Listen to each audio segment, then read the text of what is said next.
सोलापूरचे माजी खासदार आदरणीय सिद्धेश्वर स्वामी महाराज,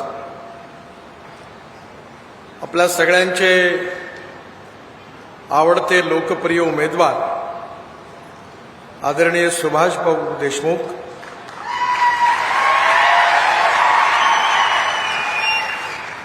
माझे आपल्या पक्षाकरता अनेक वर्ष संघटनेकरता ज्यांनी दिले आणि सोलापूरचे मूळ निवासी असलेले माझे सहकारी श्री रघुनाथ कुलकर्णी, त्याचवेळी जुन्या काळामध्ये माझ्याबरोबर काम करणारे किशोर देशपांडे, शहराचे अध्यक्ष नरेंद्र काळे, शिवसेनेचे जिल्हा प्रमुख अमोल बापू शिंदे, राष्ट्रवादी काँग्रेसचे अध्यक्ष संतोष पवार, या ठिकाणी उपस्थित नामदेव पवारजी, श्री रामप्पा चिवडशेट्टीजी, आमच्या महिला आघाडीच्या नेत्या आणि सरचिटणीस रोहिणी तडवलकर, श्री अण्णाराव बाराचारी, जितेंद्र पवार, दिलीप कोल्हे, संगीता जाधव, महादेव कंबळेजी, गुरुण्णा तेलीजी, संतोष धोत्रेजी, उपस्थित सर्व मान्यवर आणि माझ्या बांधवांना आणि बहिणींनी,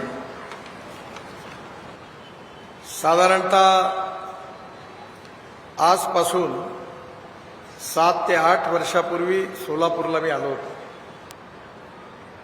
आणि त्यावेळी जवळपास 16,000 कोटी रुपयाच्या कामाची मी घोषणाही केली होती आणि काही कार्यक्रमाचं भूमिपूजन पण केलं होतं. मला आज अतिशय आनंद आहे की ज्यावेळी मी एवढी घोषणा केली होती त्यावेळी स्वाभाविकपणे मंचावर बसलेल्यांना आणि खाली बसणाऱ्यांना देखील विश्वास नव्हता की एवढे पैसे येणार कुठून आणि कामं होणार कुठून. ज्यावेळी मी सोलापूर जिल्ह्यामध्ये आलो त्यावेळी मी मंत्री होण्याच्या आधी या जिल्ह्यामध्ये 361 किलोमीटर राष्ट्रीय महामार्ग होता आणि 10 वर्षामध्ये साधारणतः याच्या 3 पट म्हणजे 937 किलोमीटर नव्याने घोषित झाला. मला वाटतं महाराष्ट्रात सगळ्यात जास्त राष्ट्रीय महामार्ग कोणत्या जिल्ह्यात घोषित झाला तर त्या जिल्ह्याचं नाव सोलापूर आहे. सोलापूर जिल्ह्यामध्ये जवळपास 35 कामं होती आणि त्याची किंमत 18,000 कोटी रुपये आहे. या 35 कामापैकी 19 कामं पूर्ण झाली असून 16 कामं प्रगतीत आहे. म्हणजे जवळपास 18,000 कोटी रुपयाची कामं तर पूर्ण झालीच, पण अजून पुढल्या काळामध्ये या जिल्ह्यामध्ये 5,000 कोटी रुपयाची कामं अजून होतील असा मला विश्वास आहे. रत्नागिरी नागपूर या NH 166 मध्ये 3 पॅकेजेसची लांबी 120 किलोमीटर आणि याचं सिमेंट कॉन्क्रीटचा रस्ता आहे. काल हा रस्ता मला बघण्याची संधी परवा मिळाली कारण याच भागामध्ये मी होतो आणि मी जेव्हा पंढरपूर मतदारसंघामध्ये तिथल्या उमेदवारांनी मला सांगितलं की तुम्ही हेलिकॉप्टरने येण्याच्या ऐवजी रोडने आले असता तर लवकर पोहोचला असता कारण एवढा चांगला रस्ता झालेला. 120 किलोमीटर 5,000 कोटी रुपये हे काम पूर्ण झालं आणि सगळ्यात महत्त्वाचं म्हणजे महाराष्ट्र ही संतांची भूमी आहे. महाराष्ट्राचा इतिहास, संस्कृती आणि विरासत, आपली मराठी भाषा आणि लोकप्रबोधन आणि लोकसंस्कार यामध्ये महाराष्ट्रातलं साहित्य असेल, संत साहित्य असेल, यामध्ये महाराष्ट्रातल्या संतांचं खूप मोठं योगदान आहे. आणि मला अतिशय आनंद आहे की माझी आई ज्यावेळी तिच्या मृत्यूपूर्वी 6 महिन्यापूर्वी इकडे आली होती, ती या ठिकाणी तुळजापूरला गेली होती, पंढरपूरला गेली होती अक्कलकोटला गेली होती आणि अक्कलकोटवरून गाणगापूरला गेली होती आणि वापस आल्यावर तिने मला सांगितलं की नितीन, हे आपल्या सगळ्या धर्माचे एवढे लोक तिथे श्रद्धेने येतात, पण ही रस्ते जेवढी चांगली पाहिजे तेवढी नाही आहेत. तुला जर कधी संधी मिळाली तर अक्कलकोट ते गाणगापूर हा तर रस्ता भयंकर खराब आहे. त्यावेळी तो खूपच खराब होता. काही झालं तरी माझी पूर्ण कंबर पूर्ण याच्यामध्ये लसकून गेली, एवढा खराब रस्ता आहे. तुला कधी परमेश्वराने संधी दिली तर या सगळ्या ठिकाणी जाणारे हे जे रस्ते आहे, गाणगापूर, अक्कलकोट, पंढरपूर, तुळजापूर, देऊ, आळंदी, या सगळे पंढरपूरपर्यंतचे हे सगळे रस्ते जरूर चांगले कर, असं मला तिने मृत्यूपूर्वी 6 महिन्यापूर्वी सांगितलं होतं. आणि ज्यावेळी मी मंत्री झालो त्यावेळी माझी ही गोष्ट लक्षात आली की आपल्या देशाची इतिहास, संस्कृती आणि विरासत ही आपल्या तीर्थक्षेत्राशी संबंधित आहे. आपल्या समाजाला दिशा देणारे, प्रबोधन करणारे अनेक संतांचं ज्ञानपीठ त्या ठिकाणी आहे. आणि म्हणूनच या समाजामध्ये जेव्हा ज्ञानेश्वर महाराजांची आणि तुकाराम महाराजांची पालखी निघते, आता लाखो लोक पायात चपला न घालता श्रद्धेने, अनवाणीने विठ्ठलाच्या नामाचा गजर करत करत पंढरपूरला जातात. हे सगळं माझ्या मनामध्ये होतं आणि मला संधी मिळाल्याबरोबर मला आज आनंद आहे, समाधान आहे. खरोखर मनापासून आनंद आहे की महाराष्ट्रातील जेवढी तीर्थस्थळं होती, जेवढी चांगली क्षेत्र होती, या सगळ्यांना मजबूत रस्त्यांनी जोडण्याचं काम मला मिळालं, करता आलं. हा माझ्या आयुष्यातला भाग्याचा क्षण आहे. संत ज्ञानेश्वर व संत तुकाराम पालखी हे 2 महत्त्वाचे महामार्ग आहेत, जवळपास पूर्ण होत आलेली आहे. सोलापूर जिल्ह्यातली लांबी या दोन्ही पालखी मार्गाची 162 किलोमीटर आहे. हा पालखी मार्ग 12,000 कोटी रुपये खर्च करून आपण बांधतोय आणि त्यापैकी 4,500 कोटीची लांबी ही सोलापूर जिल्ह्यामध्ये येते. आज आपल्या सगळ्यांना माहिती आहे की आम्ही आमच्या भाषणामध्ये लहानपणी म्हणायचो काश्मीर ते कन्याकुमारी. भाषणापुरतं हे लक्षात होतं, पण मला अतिशय आनंद आहे की आपण हिमाचल प्रदेशामध्ये मनालीला गेल्यानंतर मनालीला आपण रोहतांग पासला जातो, तर मनाली ते रोहतांग पास जायला 3.5 तास लागत होते. पण आता तिथे अटल टनेल झालेली आहे, त्यामुळे 8 मिनिटात केवळ जाता येतं, 3.5 तासाच्या ऐवजी 8 मिनिटात. आणि तिथून बाहेर निघाल्यानंतर हिमालयाच्या मध्यवर्ती भागामधून आम्ही जवळपास 9 टनेल बांधतोय आणि तो रस्ता मोठा करून तो लद्दाख, लेहपर्यंत येतो. आणि लद्दाख ही सगळी पाकिस्तानची सीमा आहे. हिमालय आहे, अतिशय सुंदर सृष्टी सौंदर्य आहे. आणि लद्दाख, लेहवरून निघाल्यानंतर श्रीनगरमध्ये येत असताना कारगिलच्या खाली आशियातली सगळ्यात मोठी टनेल जोजिला, ही टनेल जिचं एस्टिमेट कॉस्ट 12,000 कोटी रुपये सरकारने मान्यता दिली होती, ते काम आम्ही केवळ 5,000 कोटी रुपयामध्ये पूर्ण केलं आणि 6,000 कोटी रुपये वाचवले. 75% या टनेलचं काम पूर्ण झालं. समोर कारगिल आहे आणि तिथून जवळूनच आपल्याला भगवान शंकराचं, विशेषतः अमरनाथची जी यात्रा आहे, बाबा अमरनाथचं दर्शन तिथून होतं. या टनेलमधून बाहेर आल्यानंतर झेडमोर टनेल आहे, जिथे आता आतंकवाद्यांनी हल्ला केला, ती पण पूर्ण झाली आहे. या लगेच येत्या 15 दिवसात, महिन्याभरात प्रधानमंत्र्यांची वेळ घेऊन त्याचं आम्ही उद्घाटन करणार. ती टनेल पूर्ण झाल्यानंतर आपण श्रीनगरला येतो आणि श्रीनगर ते काश्मीरपर्यंत 19 टनेल जवळपास बांधून पूर्ण झाल्या. पण त्याआधी कटरा येतं आणि कटरापासून आपण एक नवीन हायवे बांधला आहे, कटरा ते दिल्ली, दिल्ली कटरा वाया अमृतसर. आणि या हायवेने दिल्लीला आल्यावर दिल्ली मुंबई हायवे आहे. हे सगळे ॲक्सिस कंट्रोल एक्सप्रेस हायवे आहेत. आणि दिल्ली मुंबईला आल्यानंतर, दिल्ली मुंबई हायवेला आल्यानंतर सुरतपर्यंत आपण मग रस्ता बदलवला आहे. सुरतवरून नाशिक, नाशिकवरून अहमदनगर, अहमदनगरवरून सोलापूर, सोलापूरवरून कर्नूल आणि कर्नूलवरून पुढे हैदराबाद, कोचीन, त्रिवेंद्रम, चेन्नई, कन्याकुमारी, बेंगलोर सगळ्या दक्षिणेकडे जाण्याची संधी मिळणार आहे. त्यामुळे दिल्ली ते चेन्नई अंतर 320 किलोमीटर कमी होणार आहे. आणि जे सुरतवरून मुंबईला येण्याची गरज होती आणि मुंबईवरून पुण्याला येण्याची गरज होती उत्तर भारतातल्या लोकांना, आता त्यांना या ठिकाणी मुंबई आणि पुण्याला जायची गरज नाही. आणि त्याचबरोबर सोलापूरच्या या रस्त्याने आपण डायरेक्ट दक्षिणेत जाणार आहे. त्यामुळे हा कन्याकुमारीपर्यंत रस्ता ॲक्सिस कंट्रोल आहे. म्हणजे खऱ्या अर्थाने जगन्नाथराव जोशी आपल्या भाषणात म्हणायचे काश्मीर से कन्याकुमारी तक, तर खऱ्या अर्थाने हे स्वप्न पूर्ण होत आहे याचा आपल्यालाही खूप आनंद आहे आणि मलाही पण खूप आनंद आहे. आणि त्यामुळे हा जो रस्ता बनणार आहे हा ग्रीनफील्ड आहे, म्हणजे एक्झिस्टिंग रस्ता नाही आहे.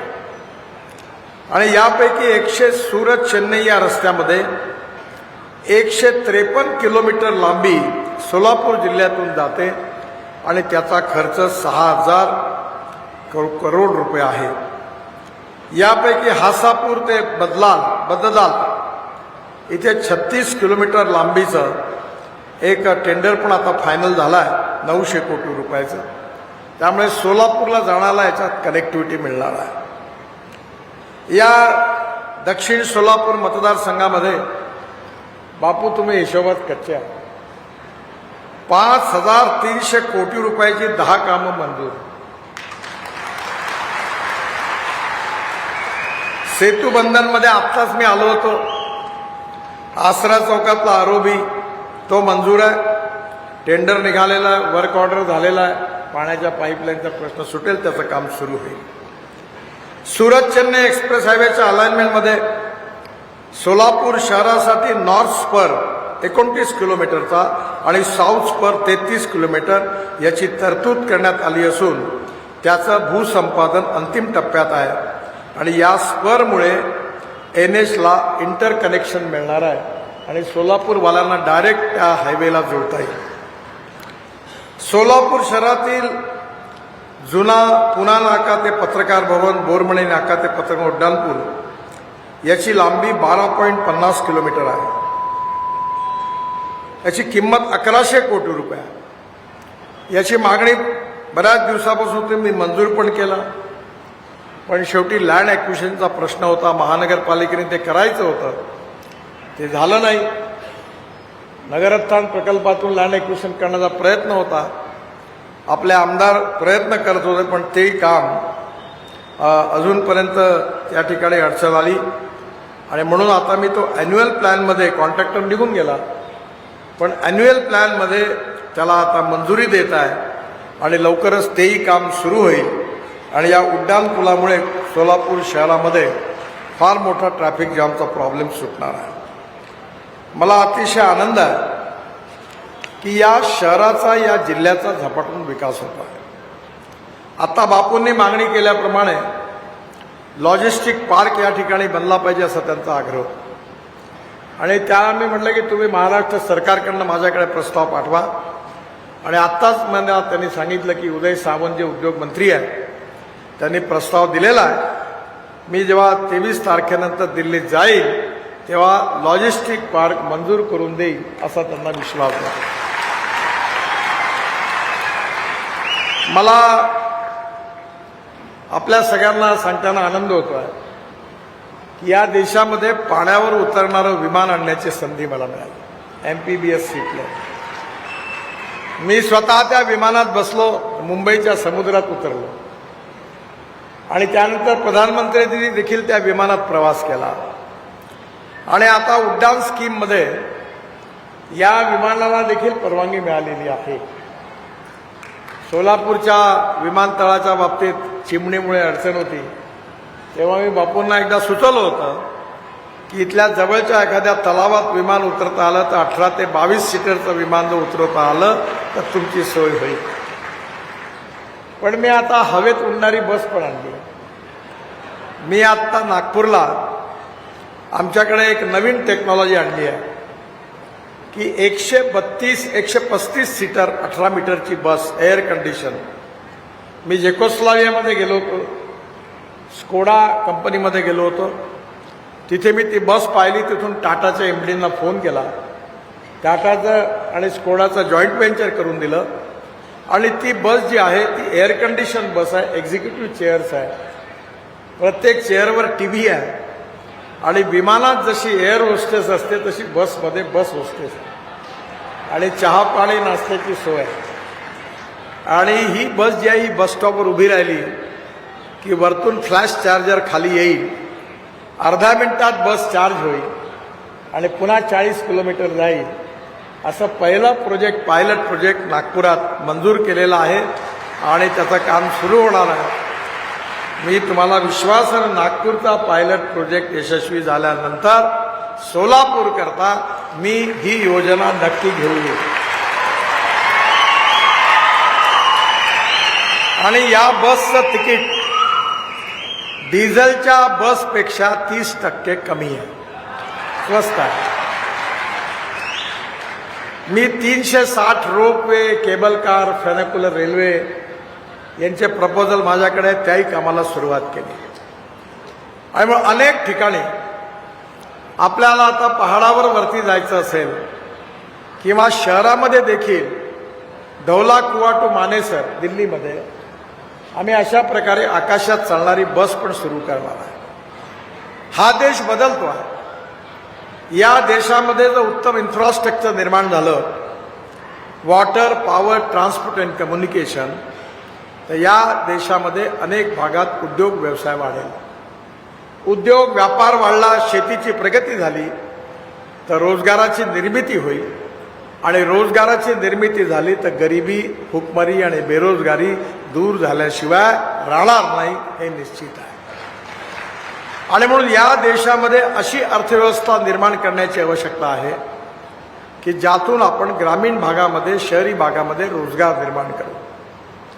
एक काळ असा होता की आपलं सोलापूर विशेषतः टॉवेल करता, चादरी करता प्रसिद्ध होतं. मी परवा इचलकरंजीमध्ये होतो. इचलकरंजीला आपण भारताचं मँचेस्टर म्हणतो आणि आज एका दुसरी टेक्नॉलॉजी बदलत अनेक ठिकाणी मोठ्या प्रमाणावर काम सुरू आहे. त्यामुळे येणाऱ्या काळामध्ये सोलापूर जिल्हा एकेवेळी दुष्काळी जिल्हा म्हणून प्रसिद्ध होता. पण आता जिल्ह्यामध्ये 18-20 साखर कारखाने आहेत कारण पाण्याची सोय झाली. मला आठवते आपल्याकडे पाण्याची कमी नाही आहे. आज आपल्या देशामध्ये पाण्याच्या नियोजनाची कमी आहे. मी ज्यावेळी वॉटर रिसोर्सेस मंत्री होतो तेव्हा आपल्या जवळच्या आंध्र प्रदेशामध्ये 60,000 कोटी रुपयाचं पोलावरम नावाचं धरण बांधण्याची संधी मला मिळाली. मला असं लक्षात आलं की 1300 TMC पाणी हे समुद्रामध्ये वाहून जातं. हे धरण बांधल्यानंतर तेव्हा मी 49 नदीजोड प्रकल्पाचे डिटेल प्रोजेक्ट रिपोर्ट तयार केले आणि हे जे पाणी आहे ते पाणी विशेषतः गोदावरीचं पाणी कृष्णेमध्ये, कृष्णेचं पाणी पेन्नारमध्ये आणि पेन्नारचं पाणी कावेरीमध्ये घेऊन पूर्ण कर्नाटकमधून तेल एंड टू तामिळनाडू नेण्याची योजना तयार केली होती. आणि मला आठवतं की मी तामिळनाडूच्या आणि कर्नाटकच्या त्यावेळेच्या दोन्ही मुख्यमंत्र्यांना बोलावलं आणि मी त्यांना सांगितलं कशाकरता पाण्याकरता बांधता तुम्ही, पाणी भरपूर आहे. आणि म्हणून या देशामध्ये पाण्याची कमी नाही आहे, पाण्याच्या नियोजनाची गरज आहे. आणि म्हणून मला आज आनंद आहे की या जिल्ह्यामध्ये भरपूर पाणी आहे. परवा मी धाराशिव जिल्ह्यामध्ये होतो आणि मला विशेष रूपाने बापूंचं अभिनंदन पण करायचं आहे की मी जलसंवर्धनामध्ये गेल्या 20 वर्षापासून काम करतो. मी जवळपास राजकारण करत असतो, मी सामाजिक कामच करत असतो. आणि म्हणून धावणाऱ्या पाण्याला चालायला लावा, चालणाऱ्या पाण्याला थांबायला लावा आणि थांबलेल्या पाण्याला जमिनीला प्यायला लावा. गावातलं पाणी गावात, घरातलं पाणी घरात आणि शेतातलं पाणी शेतात. मला 9 डॉक्टरेट डिलिट्स मिळालेल्या, त्या आपल्या कृषी विद्यापीठाच्या 5 आहेत महाराष्ट्रातल्या. महात्मा ज्योतिबा फुले कृषी विद्यापीठ, बाबासाहेब आंबेडकर विद्यापीठ संभाजीनगर, नंतर पंजाबराव कृषी विद्यापीठ अकोला, परभणी कृषी विद्यापीठ, आणि यामध्ये विशेष रूपाने मी 4 साखर कारखाने चालवतो. विदर्भामध्ये 10,000पेक्षा जास्त शेतकऱ्यांनी आत्महत्या केल्या आणि मी ठरवून टाकलं की आता माझ्या आयुष्यामध्ये हे काम आपल्याला करायचं आहे की एकही शेतकऱ्यांनी आत्महत्या नाही केली पाहिजे. आणि आत्महत्येचं खरं कारण आहे पाणी. आणि मला अतिशय आनंद आहे की बापूंना जेव्हा मी हे सुचवलं, एकदा बापूंनी या भागामध्ये मोठं जलसंवर्धनाचं काम केलं होतं, ते पाहायला मी आलो होतो. आणि त्यानंतर NHIच्या मार्फत देखील नदी नाल्यांचं खोलीकरण, तलावाची माती काढून घेणं, शेतकऱ्यांना अमृत सरोवर बनवून देणं, असे अनेक कार्यक्रम, या सगळ्या रस्त्याचे कामं सुरू असताना 1 रुपया खर्च न करता बापूंनी त्यावेळी या सगळ्या कामात पुढाकार घेतला आणि जलसंवर्धनाचं अनेक उत्तम काम या जिल्ह्यात त्यांनी केलं. मला अतिशय आनंद आहे की मी केवळ भाषणातून काही सांगत नाही, सगळे प्रयोग स्वतः करून बघ. माझ्याकडे माझ्या शेतीवर 3 विहिरी होत्या. 1 तास मार्च एप्रिलमध्ये पंप झाला. मी माझ्या गावातल्या नदीचं खोलीकरण, रुंदीकरण केलं आणि आज माझ्याकडे 3 विहिरीवर 7.5 हॉर्स पॉवरचे भारत सरकारच्या योजनेतले 3 पंप आहेत, सोलर पंप, आणि जवळपास 8 तास पंप चालतात. आता 100% सिंचन त्या ठिकाणी होतं आणि अतिशय चांगलं उत्पन्न मिळालं. एका एकरामध्ये 88 टन ऊस झाला, 11 क्विंटल सोयाबीन झाला. आणि आता माझ्याकडे जी तूर होते ती आहे 6 फूट. मी 1 लाख टन बायो फर्टिलायझर तयार करतो आणि शेतीमध्ये अनेक प्रयोग करतो. हे जी केसं आहेत, तिरुपतीमध्ये लोक काढतात, ती 4 ट्रक केसं विकत घेऊन अॅम्युनो ॲसिड तयार करतात. आता आम्ही रशियामधून ऑर्गॅनिक कार्बन वाढवणारं लिक्विड आणलेलं आहे, त्याचे चांगले परिणाम आहेत. शेतीमध्ये एक्सपेंडिचर कॉस्ट कमी झाली पाहिजे आणि क्रॉप पॅटर्न बदलवला पाहिजे. आणि म्हणून मी ठरवलं की या देशामध्ये शेतकरी केवळ अन्नदाता राहता कामा नये, तो ऊर्जादाता झाला पाहिजे. केवळ ऊर्जादाता नाही, तो इंधनदाता झाला पाहिजे. आणि केवळ इंधनदाता नाही तर तो बिटुमिन दाता झाला पाहिजे. आज उत्तर भारतामध्ये पंजाब हरियाणात जो राईस स्ट्रॉ आहे, परली, याच्यापासून आता बिटुमिन पण तयार व्हायला लागला आहे. एवढंच नाही तर शेतकरी आता हवाई इंधन दाताही पण झाला. आपल्या इथे पानिपतमध्ये इंडियन ऑइलला मी एक उपक्रम सुरू करायला सांगितलेला आहे, तो सुरू झालेला आहे. या राईस स्ट्रॉ परली जाळल्यामुळे दिल्लीत प्रदूषण होतं, त्यामुळे वेस्ट टू वेल्थची कहाणी सिद्ध झाली आणि त्या ठिकाणी आता 1 lakh litre ethanol per day आणि जवळपास 88,000 ton per year bio aviation fuel, हवाई इंधन तयार होणार आहे आणि 150 टन बिटुमिन तयार होत आहे. मी परवा नागपूरच्या इंटरनॅशनल एअरपोर्टचं भूमिपूजन झालं, त्यावेळी जाहीर केलं की 2 वर्षानंतर हे विमानतळ जेव्हा पूर्ण होईल त्यावेळी इथलं पहिलं विमान आपल्या शेतकऱ्यांनी तयार केलेल्या हवाई इंधनावर उडल्याशिवाय राहणार नाही, हा निर्णय. कारण येणारी टेक्नॉलॉजी खूप महत्त्वाची आहे. नॉलेज टू वेल्थ आणि वेस्ट टू वेल्थ या 2 गोष्टीचा मी सातत्याने उल्लेख करत असतो.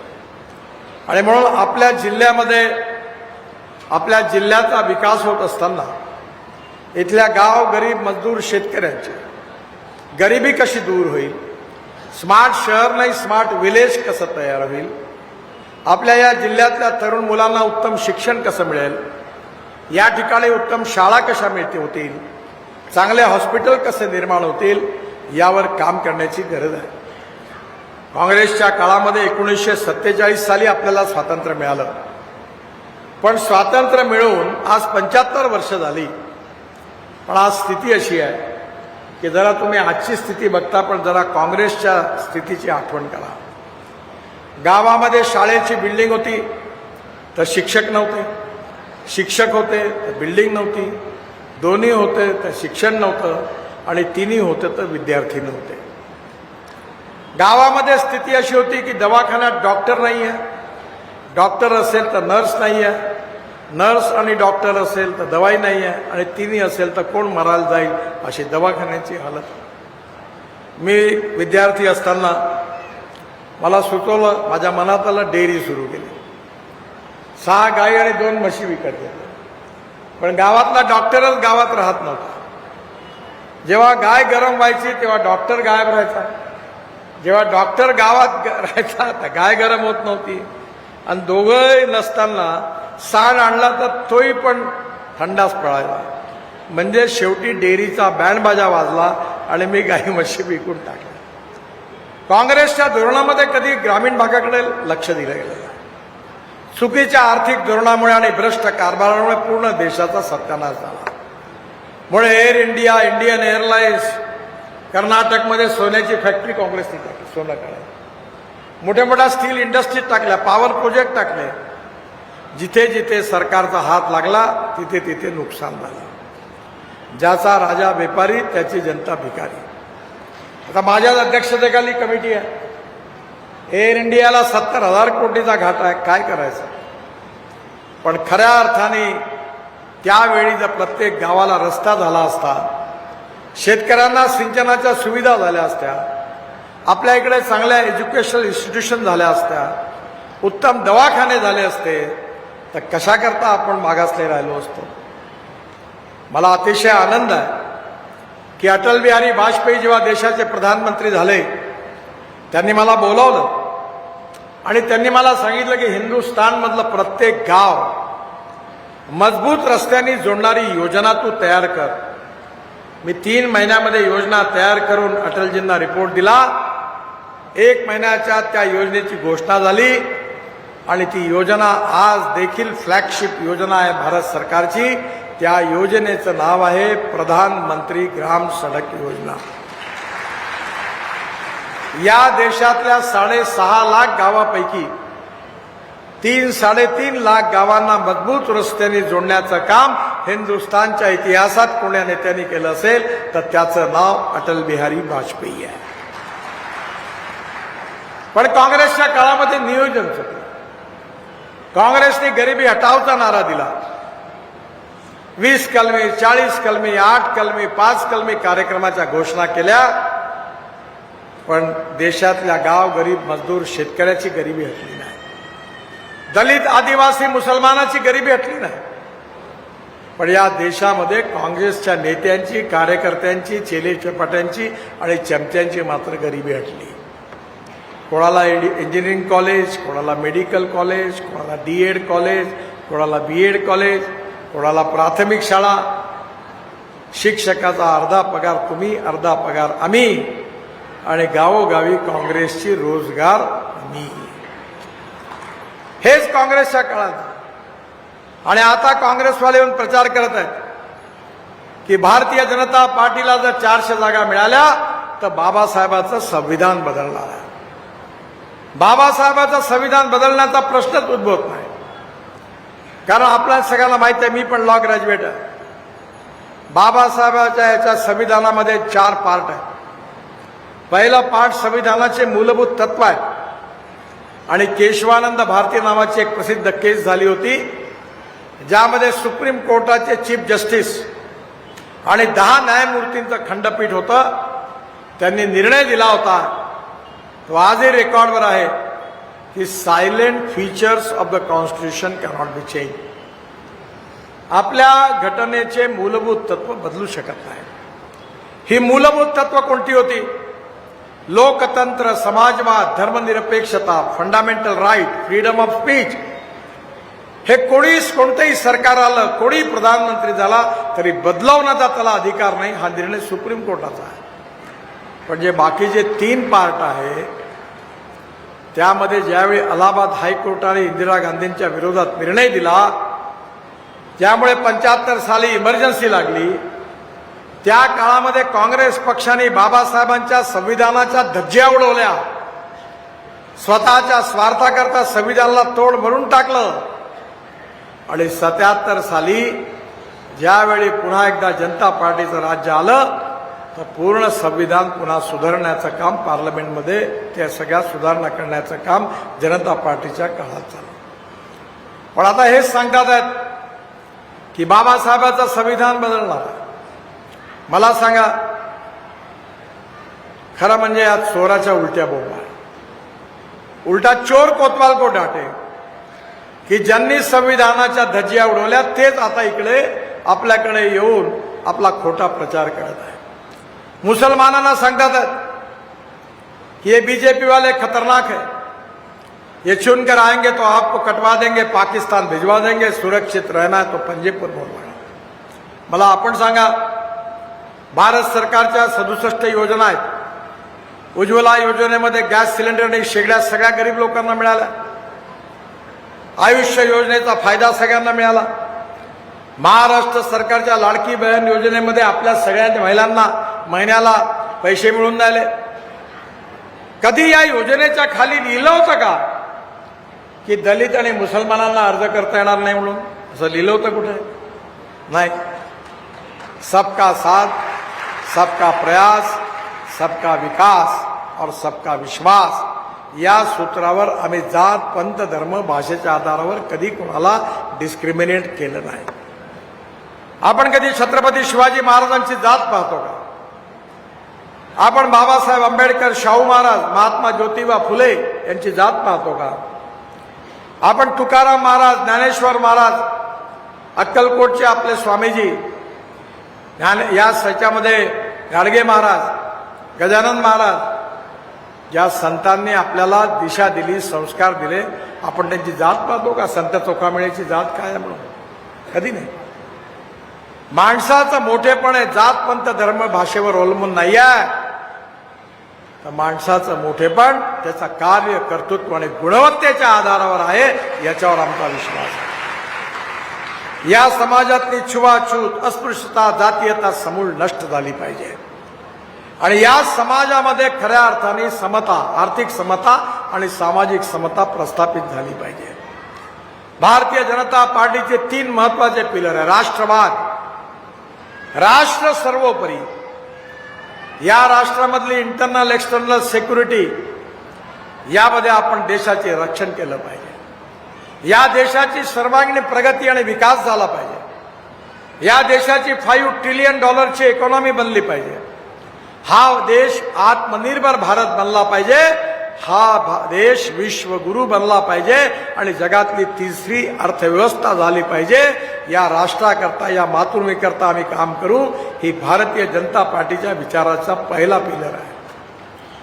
दुसरा, हे जर करायचं असेल तर जोपर्यंत सुशासन आणि विकास, गुड गव्हर्नन्स अँड डेव्हलपमेंट होत नाही, तोपर्यंत राष्ट्राचं पुनर्निर्माण होऊ शकत नाही.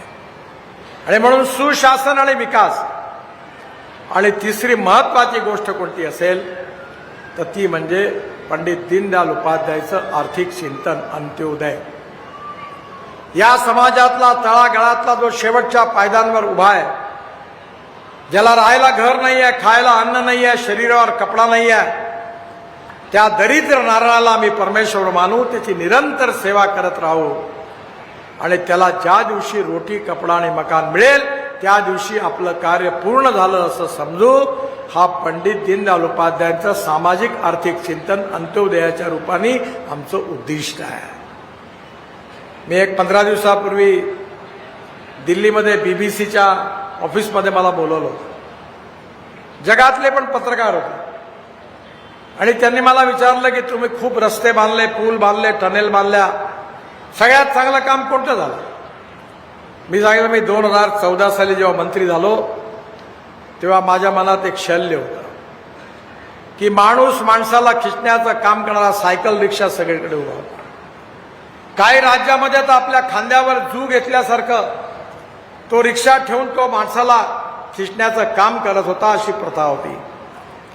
आणि यातले बहुसंख्य लोक दलित आणि मुस्लिम समाजातले, आदिवासी समाजातले होते. मी IITचे इंजिनियर्स, ऑटोमोबाईल इंजिनिअरिंगचे एक्सपर्ट सगळ्यांना बोलावलं. मेकॅनिक्स ड्रिव्हन ई रिक्षा या देशात तयार केला आणि मला आज आनंद आहे की या देशातले 1.5 कोटी लोक आता माणूस माणसाला खिचण्याचं काम करत नाही. माणूस आपल्या पाठीवर क्विंटलचं पोतं ठेवत नाही. तर इलेक्ट्रिक ड्रिव्हन मेकॅनाइज रिक्षा, इलेक्ट्रिक रिक्षा आता आपल्या सगळीकडे आला. हे माझ्या आयुष्यातलं सगळ्यात मोठं काम आहे. या 1.5 कोटी लोकांना मानवतेच्या आधारावर मुक्ती मिळाली, हे याचं सगळ्यात मोठं समाधान मला आहे. आणि म्हणून केवळ राज्य बदलायचं नाही आहे, समाज बदलवायचा आहे.